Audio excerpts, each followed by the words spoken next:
2004 চনতে গঠন হৈছিলে আৰু ইতিমধ্যে সদৌ অসম চাওতাল উন্নয়ন সন্থা সামাজিকভাৱে এটা পঞ্জীয়নভুক্ত সন্থা আৰু মই সভাপতি হিচাপে দায়িত্ব গ্ৰহণ কৰিছিলোঁ 2019 চনত আৰু তাৰ পিছৰ পৰাই আমি চাওতালৰ জনগোষ্ঠীৰ বিভিন্ন উন্নয়নৰ হকে কাম কৰি আহিছোঁ।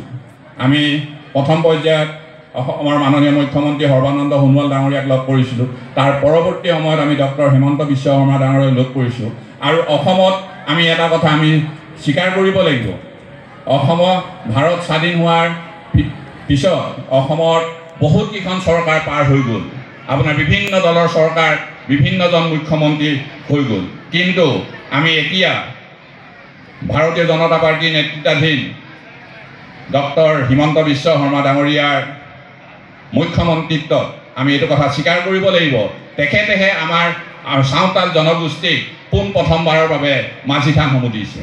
আমি 2022 চনত সদৌ অসম চাওতাল উন্নয়ন সন্থাই 2022 চনত আমি ডক্টৰ হিমন্ত বিশ্ব শৰ্মা ডাঙৰীয়াৰ লগত আমি আলোচনা কৰিছিলোঁ আৰু আলোচনা কৰোঁতে আমি কেইবাবাৰো আলোচনা হোৱাৰ পিছত প্ৰথম পৰ্যায়ত আমি 20টা মাঝি থান আমাক তেওঁলোকে দিছিল আৰু সেই 20টা মাঝি থানৰ আমি চৰাইদেউ জিলাত 3টা মাঝি থান দিব পাৰিছিলোঁ। এই চৰাইদেউ জিলাত যি 3টা মাঝি থান দিছিলোঁ সেইকেইটা আছিলে বিষ্ণুপুৰ জংগল বস্তি মাঝি থান, পূব নলবৰীয়া পূৰ্বাঞ্চল আঁঠুগ্ৰাম মাঝি থান আৰু টিমন বৰটানি মাঝি থান। এই 3টা মাঝি থান আমি প্ৰথম পৰ্যায়ত যি 20টা মাঝি থান দিছিলে তাত দিব পাৰিছিলোঁ। তাৰ পৰৱৰ্তী সময়ত আমাক পুনৰ 2023-24 বৰ্ষত আমাক পুনৰ 27টা মাঝি থান ডক্টৰ হিমন্ত বিশ্ব শৰ্মা চৰকাৰৰ যোগেদি আমি লাভ কৰিছিলোঁ আৰু সেই 27টা মাঝি থানৰ ভিতৰত 5টা মাঝি থান এই চৰাইদেউ জিলাত আমি দিব পাৰিছিলোঁ।